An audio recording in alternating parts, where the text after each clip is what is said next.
Good evening and welcome to this latest edition of Talk to the CEO on Facebook Live. I'm Darielle Snipes with the CMSD News Bureau. Tonight, Cleveland Metropolitan School District Superintendent and CEO Eric Gordon will be answering your questions. Now, if you have a question, submit it in the comments section and our communications team will review it and send it to me so that I can then ask it to Mr. Gordon. Some of you asked questions before the Facebook Live, so I'll be starting with those questions until more come in the chat. We will try to get to as many questions as possible, and those that we don't answer live, we will respond to after the broadcast. So let's get started. Joining me now is CMSD CEO and Superintendent Eric Gordon. Welcome back. Thanks for having me, and thank you to everyone who's joining us live this evening. Yes, we are so excited that you are with us. So let's just get started. I'm going to start with a question that I actually wrote, and it's about the summer learning experience. Sure. It's back this year, and enrollment is about to get started. So what can families expect, and how can they enroll? Sure. So yes, we're really excited to offer our summer learning experience again this summer. We've changed it a little bit, so we're going to start with 3 weeks of camps, summer camp activities that are partnered with the city recreation centers, the local libraries, the local metro parks, and the district. Then in the middle of summer, we'll actually have the summer learning experience. It'll be 4 weeks for high school students, 5 weeks for pre-K-8 students. It will have, again, the Finish, Enrich, and Engage. Part-time morning or afternoon, full day if you want it, and then we'll close summer with another set of 3-week camps so that students can have multiple different experiences. Registration opens April 25th, so 5 weeks of registration for our community live on our website on Monday, April 25th. Nice. So Danielle asked this question a little bit early and wanted to know, with the summer learning experience, is it going to be school choice, where the students can be enrolled at any school, and will the students of hosting sites have a certain amount of reserved seats, and do you expect an increase in enrollment? Well, I do think we do expect an increase in enrollment. We served 8,500 kids last year. We are anticipating as many as 10,000 this summer. It is open enrollment, first come, first serve. Families can choose the sites and the programs that have interest to them. We will again be providing shuttle services so that all kids can access the program. But it is first come, first serve, so families will want to get on that website right away on Monday, April 25th.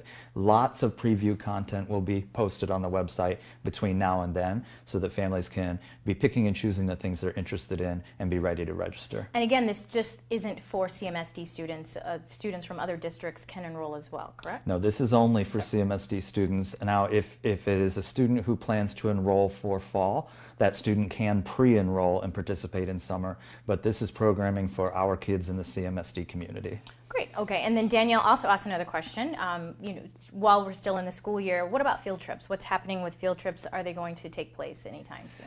So field trips are back to the extent that the partnering agencies that we would go to are comfortable and interested in supporting them. We have not had any prohibitions on field trips other than that we need to follow all of the prescribed safety protocols that are in place at that time. There has been hesitancy among many of our partnering agencies, but I think that as we get back to more of a sense of normalcy and as we are learning to live with COVID as unfortunately something that's probably with us, we're all getting smarter and better about it. And so I do anticipate that we'll see a lot of those field trips fully back engaged as we go into the end of this year and fully into next year. Wonderful. And I just want to remind you, those who are watching, that if you have a question, put it in the chat so that we can ask it, or I can ask it to Mr. Gordon so that we can have your questions answered. Here's another question from Ashley. She asks, what is being done to ensure students are not just being passed along to the next grade? There are many students in 8th to 12th grade that can't read well. Well, so the summer learning experience is a part of that, right, where we can finish unfinished learning, that we can provide extra credit recovery opportunities, that we can close some of those learning gaps. But students also have to pass their courses to move forward, and that's really the student and the teacher at the school level monitoring that. And using particularly at high school, which was the question, using the credit opportunities to give students extra access to content that they haven't yet mastered. But I would also say this is a good opportunity for us to remind our community, but frankly all communities, that this is now over 2 years of a very disrupted education experience, and the recovery is going to take time. So we're not going to magically tutor our way out of this in just a few days or even in the summer. We have to stay the course, helping every kid starting where they are and getting them to where we need to be. So we've got to play the long game here. Understand. And so what you've been talking about this for quite some time, and you've talked about a time frame when you think it's going to take for that recovery. How many years do you think it's going to take to recover, even though, you know, it's been 2 years of the pandemic? Well, when the American Rescue Plan was released, it was released as a 3-year plan, and that was with the notion that we would be in the first full year of recovery, not in the second full year of a pandemic. So I think we have to think of at least 3 to 5 years over time to really fully correct for all of the disruption that's occurred and is frankly still occurring because of the difficult, particularly November, December, January, when Omicron hit Cleveland so hard. Mm-hmm. And the vaccination rate here in Cleveland is still relatively low. You're on the mayor's COVID task force. There's an emphasis on trying to get younger people, you know, ages 5 to 18, to get vaccinated. What is the strategy that the task force is using to try to get more children vaccinated? Yeah, so the task force is really focused on children 5 to 18 and their families. The vaccination rates are coming up, although slowly. We've set a goal of getting to 60% by the end of the calendar year, so December. What we're seeing is that people who had a vaccine hesitancy, not all people, some people just still do, but some that had a vaccine hesitancy and were concerned at the time about incentives are now more interested in those incentives. So we are working with partners across the city with pop-up clinics and stand-up clinics that have like a dollars for doses kind of campaign. So for example, the Greater Cleveland Congregation, one of our partners, they are offering $100 for the first shot, $50 for the second shot, $25 for a booster, $25 more if you bring somebody and refer them, so that we can really incentivize whole families getting the shots. Our biggest role in that is really getting the word out. And so every Friday now, we will be posting where all of the pop-ups are going to be on our social media. We're communicating them to charter schools and non-public schools to access families in those schools. And then we're sending them to schools close to those pop-ups so that they can be backpacked and sent home through the school communications as well. But a lot more to do and really important if we're going to finally get past COVID once and for all. For sure. So Tyler asked, we heard about your plans to increase interest in school security officer positions during the last live session, and I think that is a tremendous focus for our schools. Are you considering how we can continue to address the national education crisis and ensure that teachers are continuing to feel supported, well compensated, and passionate about their careers? Yeah, you know, we're really blessed by some amazing teachers and educators in this district, and they're really, really committed people. We work really hard in big and small ways to show that gratitude. So small ways include once a month we send just a little treat to all of our educators and say thank you. It's not much, but it's something. Bigger ways, on National Educator Week, we will do a more, you know, rewarding kind of gift. We also try to highlight the multiple different roles that people play.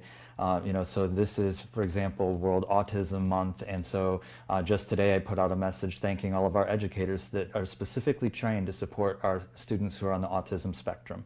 Just recognizing them. And also, you know, I think the work we're doing to create a better learning experience is rewarding for the people who have to teach that experience, right? And so also really honoring, lifting up communities of practice where teachers can self-organize and work together. So there's a large number of things that we have continued to do through the pandemic to just help all of our educators know that they really are appreciated. There is a national crisis that people are leaving the field at alarming numbers. We're not seeing that big of a number compared to a lot of our peers, but we are finding it incredibly hard to find people to replace. And so we've got to continue to get innovative about how we're going to recruit new talent to come to Cleveland compared to all of the other open jobs they could go to as well. I understand it. One way is with our theme this year, you know, Get More with CMSD, where we're offering more for the children and for their families, especially when it comes to project-based learning projects and demonstrations of learning because of those projects, also with more art, more sports. What will families expect next year with Get More? Well, you're seeing those things, right? And you'll see more examples of them. But it goes right back to, I think it was Tyler's question about how do you continue to elevate the great work our educators are doing. So it's not just that our students have more access to art, music, and phys ed on either 0 period or 9 period, but our educators who are teaching that have a lot more say about what exactly art they're going to offer or music they're going to offer or physical activity they're going to offer. It's not being prescribed by downtown, as one example. You will see yesterday we did a combine, an athletic combine, where about 40 to 50 juniors who are football athletes got to demonstrate their skills to recruiters from HBCUs. Well, we need to do more of those so that our female athletes have access to that same opportunity. And so we'll look to build on that partnership, in this case with the Cleveland Browns and the HBCUs, and replicate it so that there are more of those opportunities. We've launched esports in 14 schools, and we'll be doing esports again through the summer. There are college scholarships for esport athletes, and so we have to make sure that there's more access across our high school network, as an example. We are finishing the implementation of Say Yes Family Support Specialists in every single building in the district. We're up to 3/4 right now, next year everybody, and that includes the out-of-school time, the integrated health opportunities, the legal services that help families with needs that they might not other have access to. So what the public can expect to see is that the things that we've been testing and constructing this year, we will be trying to bring to scale next year as part of a full learner experience. And also another thing that's been implemented this year are the Say Yes to Education after-school programs. We started with the K through 8s. Now, high school is in the works starting next school year. But, can you just talk about how this is really helpful for families and for students? I know a lot of them have expressed some stress during this pandemic and returning to school, but to have that outlet for after-school programs. Yeah, the mental health and physical health needs of all of our community, whether it be our students, our juveniles, our youth, or their adults, the need is high. And unfortunately, the mental health community, the provider community, is a very underpaid, frankly, under-respected community, and therefore always there is more need than there is capacity.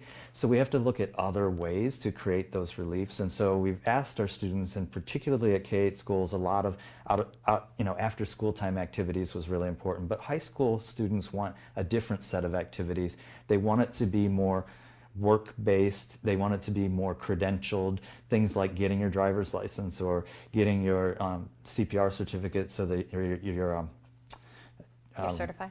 The diving certificate so you can work at the pools in the yeah. summer. So we're really trying to listen to the kinds of things that our high school kids are telling us. They also want more opportunities for just real de-escalation spaces, right? Where they can let out pent-up frustrations in a way that doesn't end up in trouble, right? So we're really trying hard to hear what our students are saying. My 400 student high school advisory committee has given us great feedback. We've shared that with Say Yes, we've shared it with our team, and we're working to implement those kinds of things right at their schools.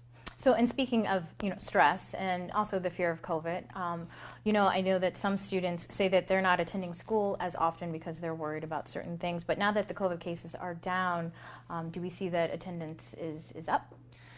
Attendance is improving, but it's a long way from where it needs to be. The impact of COVID has really had student and adult attendance in patterns we had not seen pre-COVID. And frankly, we've built some pretty bad habits, but also, and again, this is straight from our students, the mental health sometimes portrays itself as I'm taking a mental health day, disruption of attendance, right? The added responsibilities of helping families, work and pay the bills, or watching siblings or, nieces and nephews may mean that I'm not at school because I'm taking care of home needs. Somebody gets sick in my class, I'm not going to class because I don't want to get sick. You see that pattern. And then, frankly, and it's part, again, of Get More, students have been really clear that, school's got to be worth it. We have a value proposition to show our kids that it is worth working on this task that is worth my time and energy as a student. And so we have to continue to put those problem and project-based projects in front of kids that they really want to do so that they have a real desire to be at school.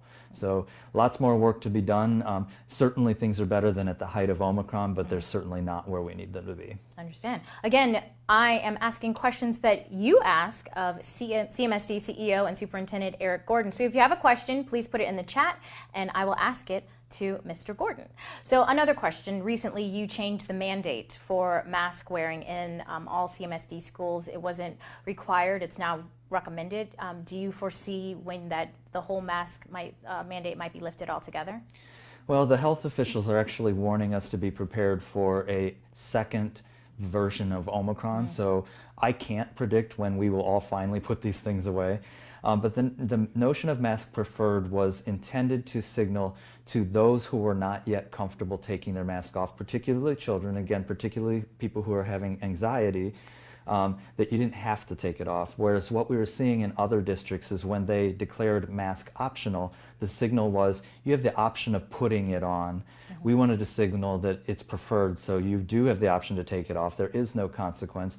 And slowly but surely, we're seeing more and more people that are finding that they're ready. But we've hopefully reduced added pressure and anxiety.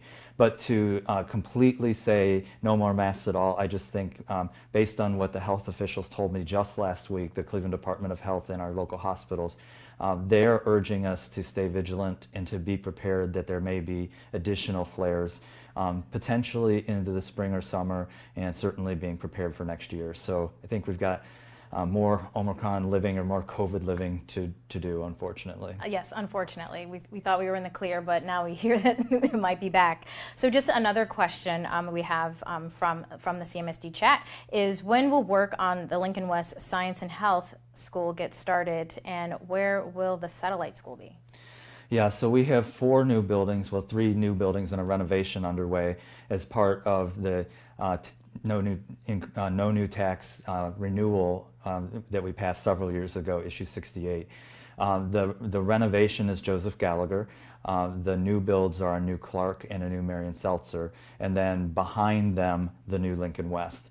The reason that Lincoln West is coming behind them is because Joseph Gallagher will need to swing into the old Garrett Morgan High School campus on Woodbine Avenue in Ohio City, and then when they swing out, Lincoln West will swing in so that we can rebuild right on the Lincoln West site. So there's a bit of time yet, but we did have our first round of community meetings. We gathered a lot of feedback about some initial design, particularly for the new build schools. We will be coming back in May for another round of feedback, including the new Lincoln West campus. And we were sent a message to go back and rethink, and so we are. People didn't really like the initial diagrams of the buildings, and so we've taken that feedback, we heard it, and we will be back with what we think can be more responsive to people's needs. So there will be an engagement process going on as we get ready to actually physically break ground I would say in 2 years probably after Gallagher has been completely renovated and the kids are home. Great, and it's really nice that the community and parents have the input to see how the design of the new school can be, so that they can feel like they've participated and that they're a part of this new part of CMSD. We're really working hard on it. We did send a postcard to every home in the communities there. We have a website, clevelandmetroschools.org/segment8, where we will keep updating the content. We actually flyered and went home to home around the perimeter of schools, so we really want people to be engaged. Excuse me. We also have to be prepared, though, and you may have seen this on news as late as today.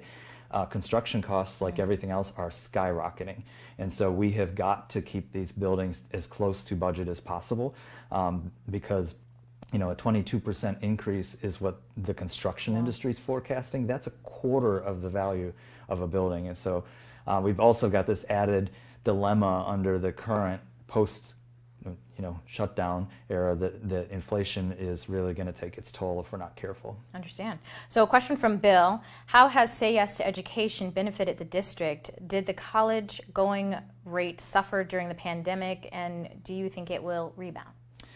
Yeah, so we announced Say Yes in 2019, and in that first year we had a 5% increase in the number of students who elected to go on to post-secondary education, 2-year or 4-year degrees, after 5 years of decline despite increased graduation rates and lower remediation rates. So we saw an immediate impact of Say Yes. When the pandemic hit, we saw a negative impact. People didn't go off to school, but interestingly, the kids who were already at school with Say Yes persisted much better than the national averages. They stuck college out during the pandemic. We think that that is not only having the tuition, but having those mentors that stayed in touch. And right now, all of our Say Yes metrics, which is has student completed a college application, at least one, to a Say Yes school, have they completed the FAFSA, which is the most difficult part and has to be done with student and family, and have they completed the Say Yes scholarship application. All three of those measures are ahead of the same time last year, Nice. so we are seeing a recovery, and we're really trying to find those class of 20 and class of 21 students that maybe had aspired to go to college had it not been for COVID, and see if we can't plug them in still while they still have eligibility. Oh, perfect. Yeah. So from Mandy, how does enrollment look from 2022, 2023? I have heard you say that the district is holding its own. What does that mean? So our enrollment this year is about 35,700 kids. Typically, in a typical year pre-pandemic, what we would see is a peak in enrollment in the last week of September as everybody's come back to school, and then a slow but steady decline over the course of that year. And typically that decline were students and families who were electing other choices in the city. So they were taking a voucher to a non-public or a parochial school, or they were going to a community or charter school. Only about a third of that decline were people who had physically moved out of the district to another city.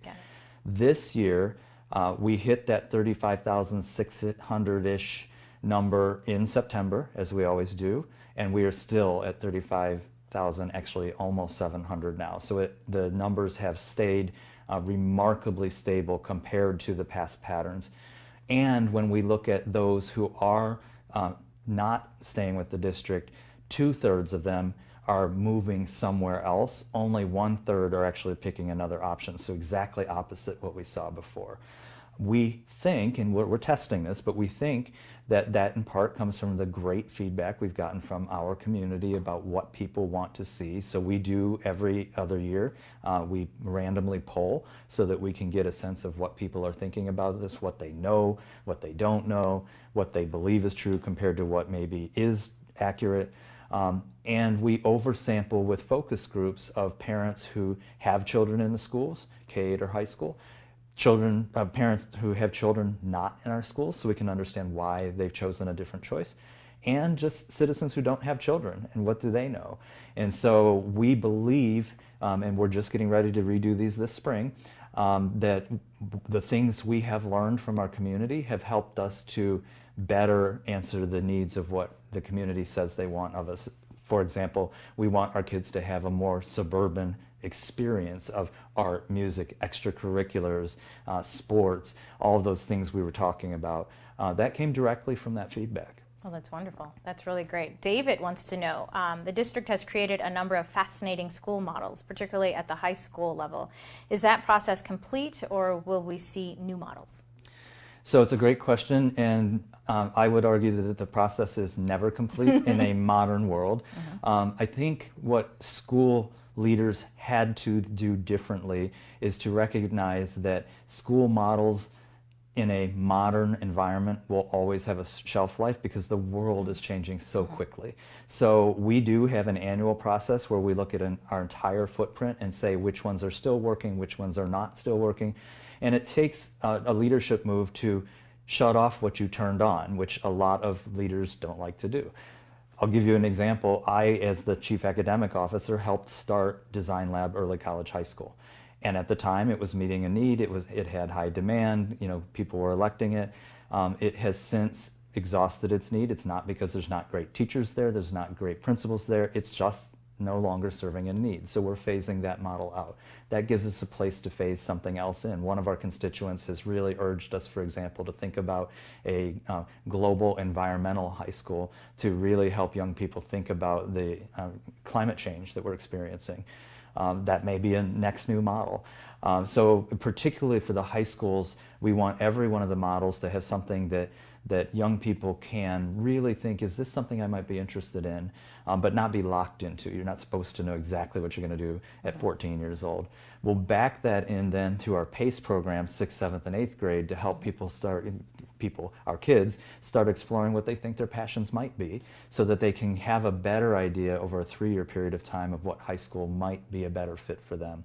And then ultimately we want them leaving high school knowing their passions, and knowing what pathway might get there, but not so baked in that they're supposed to know at 17 or 18 years old the whole rest of their life. I push people often, what did you want to do when you were in 6th grade, and is it what you're doing now? For me, I wanted to be a teacher. I had no idea that somebody like me could be a superintendent. It wasn't even on my horizon. So directionally, I knew where I wanted to go, and that's what I want for our kids. But I also want them to have the opportunity to shape that path as they move into young adulthood and ultimately a fulfilling life. And speaking of PACE, it was rolled out this year.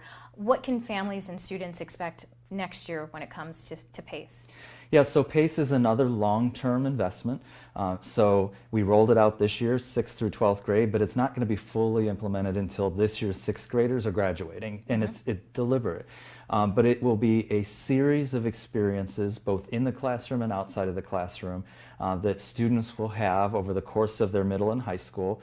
And we're using an adaptive tool called Transio, where after you have an experience, I met your daughter today, so maybe she's having that experience, that we can push right to her cell phone, if she has one, say, give me a thumbs up or a thumbs down on that experience, so that we can start tuning in the background more things that you like, less things that you don't, and help you explore other things around it. So I'll give you an example. I love weather. And if I were to do something else, I would want to do meteorology. But I don't want to be on TV the rest of my life after I'm done doing this job.